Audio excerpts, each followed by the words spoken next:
의외로 제가 이렇게 화를 잘 내는 사람일까요? 아닐까요? 그렇죠. 감사합니다. 거의 화를 잘 내지 않는 편이에요. 근데 저도 가끔 화가 나는 때가 있습니다. 그때가 언제냐면 제가 무시당할 때 제일 화가 많이 나더라고요. 특별히 운전하다 보면은 제가 뭐 평상시에 사람들에게 이렇게 잘 이야기를 경청해주고 듣는 타입이다 보니까 별로 화날 일이 별로 없어요. 그리고 상대가 또 저를 무시하는 일도 별로 없는 것 같습니다. 근데 무시당하는 느낌이 제일 많이 들 때는 운전할 때 제가 남을 배려해가지고 운전을 잘 하면 오히려 어떻게 합니까? 사람들이 저를 더 무시하고 그럴 때마다 마음속에 어떤 마음이 들어요? 화가 나고 되게 속상하고 그렇더라고요. 다행히 잘 모르는 사람이니까 그냥 차 안에서만 뭐라고 그래요 제가? 블라블라 이렇게 하고 그래도 멀리 있으니까 다행이죠. 잘 안 들리니까. 근데 여러분 다행히 그 먼 사람에게 이런 무시당하는 느낌은 그래도 좀 견딜만 한 것 같아요. 그냥 차가 지나가면 끝이니까. 근데 여러분 사랑하는 사람한테 무시당하면 느낌이 어때요? 속상하죠. 가장 가까이 있는 사람, 내 얼굴을 보고 있는 사람이 내 얘기를 무시하고 듣지 않는다면 얼마나 큰 가슴 아픔이 다가오고 또 사랑하는 관계도 결국에 깨어지고 갈등이 생기는 이유는 다 서로 이야기를 듣지 않고 경청하지 않고 그 사람의 마음에 관심을 귀 기울이지 않고 무시하기 때문에 큰 갈등과 위기들이 찾아오는 것 아니겠습니까? 어찌 보면 무시는 무관심이기도 하고 존재 자체에 대한 부정을 나타내는 것 같기도 해요. 여러분, 특별히 오늘 본문이 바로 우리가 하나님을 향해 대하는 그 태도, 하나님을 무시한 그런 태도에 대해 얘들아 잘 좀 들어봐라 라고 이렇게 이야기하며 하나님이 우리 가운데 말씀하고 있는 그런 이야기인 것 같습니다. 오늘 본문 1절, 2절 말씀을 보면요. 지혜가 길거리에서 부르며 라고 이렇게 시작하면서 성중에서 그 소리를 발하여 이르되 라고 이렇게 기록을 하고 있어요. 근데 오늘 본문을 유심히 보면요. 이 소리 지르는 이야기가 더 커지는 것처럼 보여집니다. 여러분 크레센도라고 아시죠? 그죠? 음악이 어떻게 되는 겁니까? 점점 소리가 커지는 거예요. 오늘 한번 본문 말씀을 볼까요? 20절 볼게요. 지혜가 길거리에서 저기 먼 길거리에서 부릅니다. 광장에서 소리를 어떻게 했다고요? 높이며 시끄러운 길목에서 소리를 지르며 성문 어귀와 성중에서 그 소리를 발하여. 그러니까 마치 소리에는 더 들려오는 소리가 더 커져가고 있고요. 쉽게 생각하면 저 길거리에 있다가 이제는 어떻게 되는 거예요? 더 성 안으로 들어오고 있는 지혜자의 이야기가 오늘 본문에 기록이 되어 있는 거예요.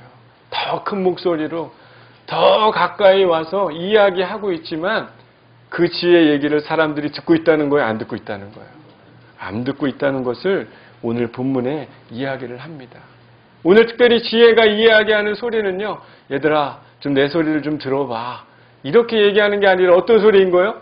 천둥이 치는 것과 같은 마치 이 지진이 일어나는 것과 같은 큰 목소리로 우리 가운데 어떻게 하고 있는 겁니까?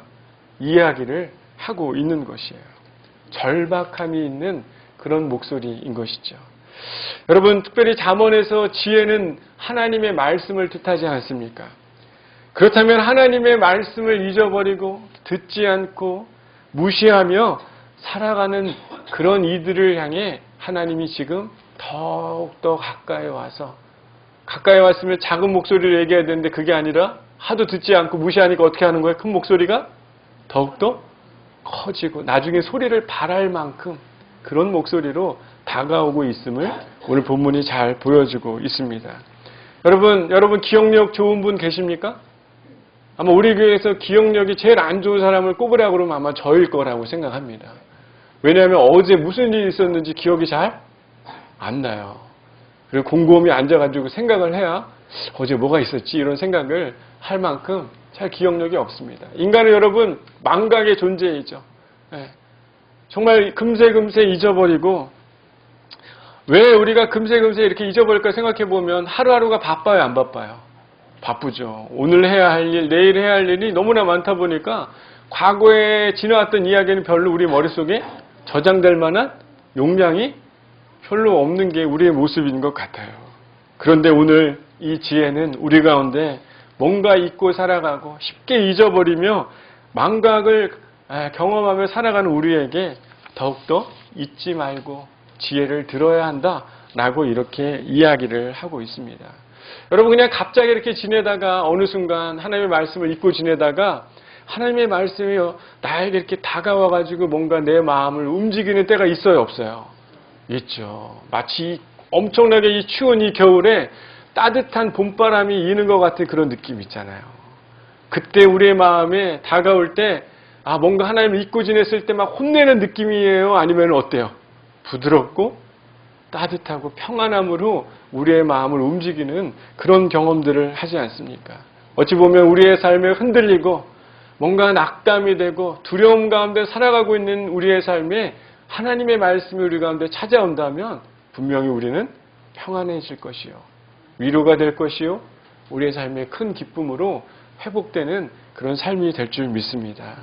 특별히 오늘 말씀에 큰 목소리로 지혜가 찾아오지만 성 안으로 계속 내 삶에 가까이 찾아오지만 그 말씀을 듣지 않는 세 부류의 사람이 등장하는데 첫 번째가 바로 어리석은 자, 두 번째는 거만한 자, 세 번째는 미련한 자라고 이렇게 성경에 아주 잘 기록이 되어 있습니다. 특별히 어리석은 자와 미련한 자는요, 같은 그런 어원에서 시작을 했어요. 마치 향방 없이 헤매는 떠돌이, 미숙한 사람, 유혹에 흔들리는 사람, 이런 사람이 바로 어리석은 자와 미련한 자를 뜻합니다. 시편 기자가요, 분명히 이 어리석은 자에 대해서 잘 기록을 하고 있는데 어리석은 자는 그의 마음에 이르기를 하나님은 있다 없다? 없다라고 이렇게 이야기를 한다고 고백이 되어 있습니다. 특별히 예수님도 이 어리석은 자에 대해서 마태복음 25장 3절에 기름이 없는 그 여인들과 같은, 등은 준비했지만 기름이 없는, 마태복음 7장 26절에는요 모래 위에 집을 짓는 자, 내일을 생각하지 않는 자, 주의 말씀이 없고 행함이 없는 자, 그런 자가 미련하고 어리석은 자이다.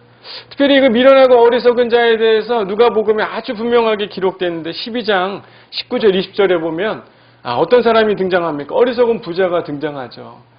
내 창고를 헐고 더 큰 것을 지어서 내 곡식과 재산을 그 창고에 넣어야 되겠다라고 이렇게 생각하고 놀고 먹자 이렇게 생각하지만 하나님이 그에게 와서 말씀하기 시작합니다. 뭐라고 얘기합니까? 이 어리석은 자야, 오늘 밤에 내 영혼을 내게서 도로 찾을 것이다. 그러니 내가 쌓아둔 것은 누구의 것이 되겠느냐라고 이렇게 어리석은 자에 대해서 이야기를 하고 있는 거예요. 결론은 뭡니까? 하나님이 없다고 살아가는 자, 하나님의 말씀을 잊어버리고 살아가는 자, 그 사람이 바로 어리석은 자이죠. 여러분 옆 사람 한번 보시죠. 왜 이렇게 한번 고백하면 좋겠습니까? 좋겠습니다. 당신은 어리석지 않은 사람이죠? 한번 물어볼까요?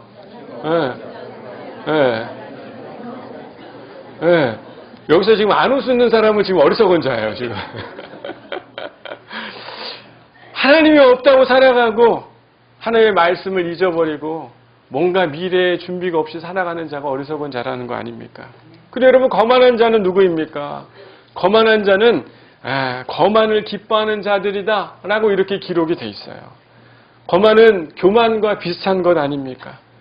쉽게 생각 하나님을 보다는 내가 더 우선이고 마치 하나님을 경멸한다 이런 뜻과 관련이 있기도 해요. 전혀 들을 마음이 없는 자, 대부분 자기 자랑과 자기 이력에 빠져 있는 나는 이쯤 했으니 이제 당신이 뭐 좀 도와줘야 되는 거 아닙니까? 라고 이렇게 이야기하는 하나님 앞에 자신의 그런 목소리가 더 높아져 있는 자가 바로 거만한 자인 것이에요. 여러분 대부분 이 잘난 사람들이 자신의 태도를 잘 바꾸려고 할까요? 안 할까요? 안 하죠. 운전하다가 저를 제일 무시하는 사람들은 바로 BMW와 외제차를 타고 다니는 사람들이 저를 무시하더라고요. 왜? 자신의 운전 태도를 바꿀 마음이 없는 거예요. 오히려 자기가 잘못했지만 자신에게 솔직하지 않고 자신이 고집스럽고 그냥 자신의 삶의 태도를 유지하려고 하는 그 사람이 바로 거만한 사람이다. 하나님 분명 우리 가운데 무엇인가 야야 너 좀 이것 좀 바꿔라. 야 이것 좀 너의 삶에 좀 뭔가 변화가 있어야 되지 않겠어? 라고 이야기하지만 여전히 목이 곧고 굳어서 하나님의 말씀을 내가 순종하지 않는 자는 바로 거만한 자인 것이죠. 하나님의 지혜가 이들을 찾아와서 이야기합니다. 23절 한번 읽어볼까요? 시작. 나의 책망을 듣고 돌이키라. 보라 내가 나의 영을 너희에게 부어주며 내 말을 너희에게 보이리라. 쉽게 생각하면 미련하고 거만한 사람들은 너희가 마음을 돌이킨다면 나의 영을 너희에게 부어주고 내 말이 너희 가운데 진짜 보여지는 은혜를 주겠다. 라고 하나님께서 약속을 하고 있는 겁니다. 어찌 보면 하나님이 없다고 생각하며 살아가고 있는 삶과 자신의 삶에서 말씀으로 바꿔줘야 하는 것들을 알지만 노력하지 않는 자들에게 하나님이 분명히 말씀하는 건 너희가 돌이키면 너희의 삶의 태도를 바꾸기 시작하면 나를 무시하지 않으면 주의 영이 너와 함께 할 것이고 하나님의 말씀이 너의 삶에 보여지는 은혜가 있게 될 것이다 라고 말씀하고 있는 것이에요. 여러분, 여러분의 생각과 판단이 하나님의 생각과 판단보다 더 멋지다고 생각하는 사람이 있으면 한번 손 한번 드시기 바랍니다. 이럴 땐 다 안 주무시고 계신 거예요, 지금 확실히. 하나님보다 더 내 생각이 올바르다라고 생각하는 사람은 아무도 없습니다. 하지만 살다 보니까 살면서 의외로 나는 아니라고 이야기하지만 하나님보다 더 자신의 판단과 생각, 하나님의 말씀보다는 내 삶의 태도를 유지하며 살아가는 게 우리의 모습 아니겠어요?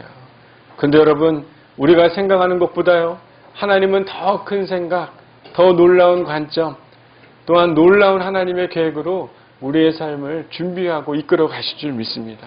잠언에 보면요, 하나님께서 야야 내가 너희가 가지고 있는 은금보다 내가 더 많은 것을 가지고 있다. 너희가 나를 구하고 찾으면 내가 내 곳간에 수많은 것을 내가 채우기를 즐겨하는 하나님이다 라고 하나님이 고백하는 말씀이 있어요. 사랑하는 여러분, 여러분의 삶에 하나님의 은혜가 채워지기를 소망합니까? 여러분의 삶의 판단과 결정이 얼마나 두려워요, 날마다. 이거 해도 되나? 내가 이렇게 하면 진짜 사업이 잘 될까? 이렇게 하면 내가 진짜 좋은 일이 일어날까?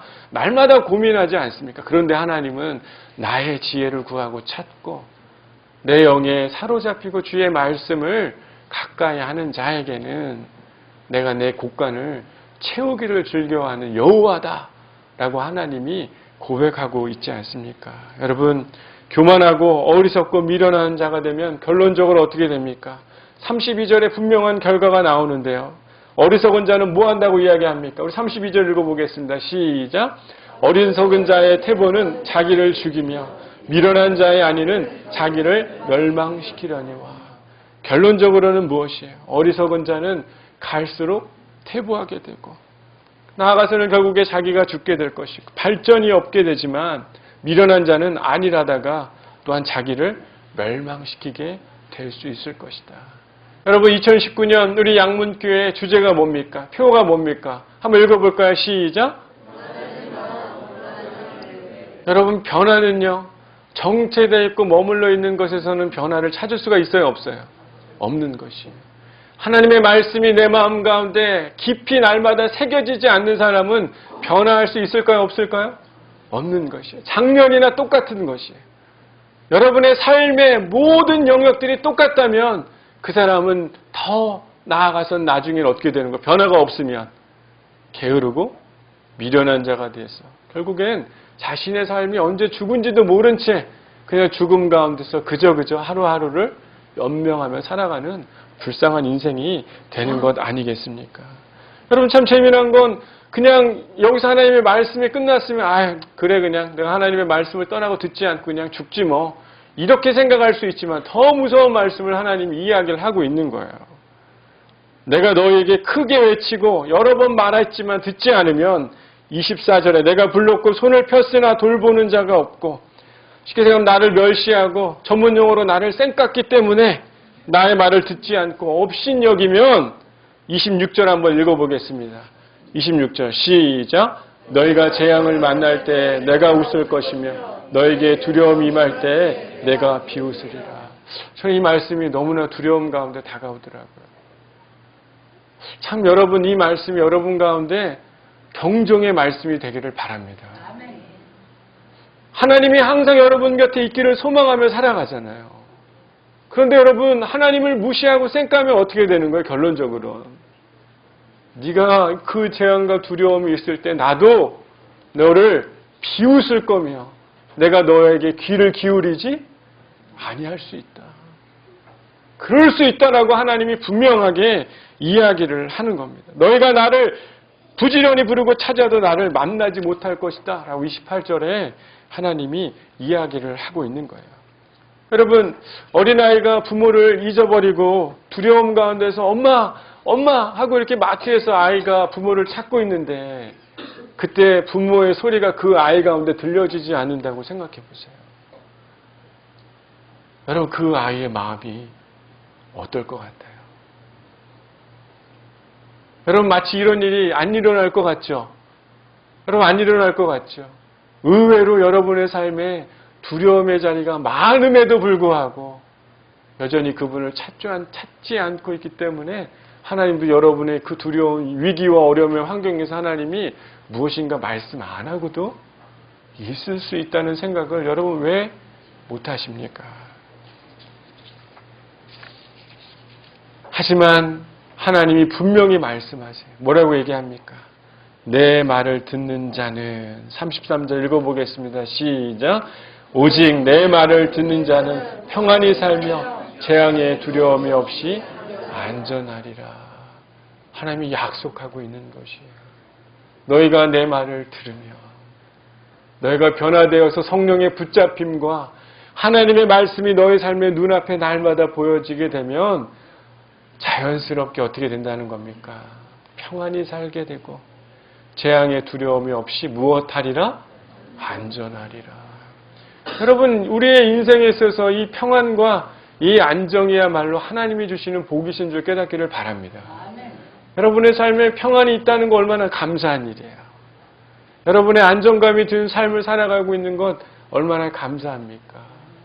여러분, 그것이야말로 주님이 여러분과 동행하고 있는 증거요, 삶이라는 것이에요. 목사님, 그렇다면 내 삶이 지금 평안하지 않고 정말 이 안전하지 않는 그런 삶이기 때문에 내가 하나님하고 멀어져 있는 것이 맞다라고 얘기하는 겁니까? 여러분, 저는 그럴 수도 있다라고 얘기해 주고 싶어요. 내가 얼마나 그분 앞에 그분의 말씀을 듣고 있는가. 그것이 평안함과 안전함의 증거라면 한 번쯤은 여러분을 체크해 볼 수 있는 중요한 체크리스트가 되는 것 아니겠습니까? 여러분, 특별히 내 말을 듣는 자에게는 하나님이 그들의 삶을 인도해 가겠다라고 말하는 게 성경의 모든 이야기예요. 여러분, 아브라함이 갈대아 우를 떠날 때 갈 곳을 어디인지 잘 모를 때 하나님이 내가 지시한 땅으로 가라라고 약속했을 때 아브라함이 그 말씀을 듣고 어떻게 한 것이에요? 보이지 않는 곳이지만 순종해서 갔죠. 여러분, 애굽에서 이스라엘을 출애굽할 때 모세에게 가나안 땅으로 너희가 약속의 땅으로 들어갈 것이다 라고 얘기할 때 모세가 그것이 확실했어요, 안 했어요? 안 했지만 계속 날마다 그분의 말씀을 들음으로 순종함으로 인해서 하나님이 이루시는 놀라운 일들이 있지 않았습니까? 여러분, 예수의 죽음과 부활을 경험하고 자신의 생명과 죽음을 두려워하지 않고 복음을 전했던 수많은 제자들, 어찌 보면 너무나 무시하는 사람들이 많고 자신의 생각과 판단을 의지하며 살아가고 있는 우리들을 향해서도 너희가 나를 믿고 내 말을 경청하면 그들의 삶에 두려움과 평안, 두려움이 있었지만 평안할 것이요. 삶에 위기가 있지만 안전하게 되는 하나님의 돌보심과 은혜를 모든 신앙의 사람들이 경험했듯이 너희들도 경험하게 되는 것이다 라고 오늘 본문이 이야기하고 있는 것입니다. 여러분, 하나님의 말씀을 듣지 않고 찾지 않고 신앙의 태보와 신앙의 안일함은 결국 죽음이 되는 길이요. 두려움의 삶을 살게 되겠지만 오직 내 말을 듣는 자, 나의 책망을 들이키고 돌이키는 자, 주의 영으로 성령에 붙들리는 자는 우리의 삶에 하나님이 주시는 은혜와 인도하심이 있게 될 줄 믿습니다. 우리 여러분 옆 사람들에게 이렇게 고백해 주면 좋겠어요. 하나님의 말씀을 붙듭시다. 이렇게 인사할까요? 하나님의 말씀을 붙듭시다. 얼마 전에 저희 아들이 만원경을 누구한테 선물을 받았어요. 아는 그분한테 쓰던 걸, 동형이 쓰던 걸 받았는데 만원경을 처음 봤나 봐요. 아들이 만원경을 처음 이렇게 보더니 만원경을 이렇게 딱 하면서 우와 이렇게 얘기하는 거예요. 그러면서 아빠가 엄청 가까이 보여 이러는 거예요. 왜냐하면 가까이서 저를 봤거든요. 이렇게 더 가까이 보이겠죠. 여러분 더 크게 보이는 거예요. 하나님의 말씀으로 여러분 그게 눈에 보여지기 시작할 때 하나님이 어떻게 보이게 될까요? 더 가까이, 더 크고 놀라운 하나님으로 보여지는 고백들이 우리 안에 있게 될 줄 믿습니다. 여러분을 찾는 그 지혜의 음성이 여러분 언제적 들렸나요? 우리가 재작년 수련회 때 여러분 기억나실지 모르겠습니다. 저희가 레버런스라는 그런 프로그램을 하면서 라디오가 켜있는 방이 있었어요. 지지직 이런 소음이 울리는 그 방에 혼자 들어가서 앉아서 그 앞에 문구가 있었죠. 세상의 소음 속에 당신은 하나님의 음성을 듣고 있습니까? 아마 이런 문구였던 걸로 기억이 나요. 여러분의 삶에 마치 많은 수많은 이야기 속에서 정말 하나님의 음성을 듣고 귀 기울이고 있는가?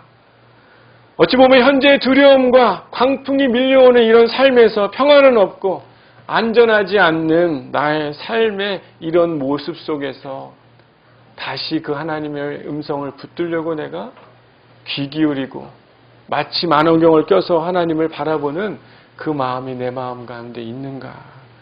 우리의 삶을 되돌아봐야 되지 않겠습니까? 23절에 나의 책망을 듣고 돌이키라. 여러분 오늘 이 말씀을 듣고 돌아서는 저와 여러분이 되길 바랍니다.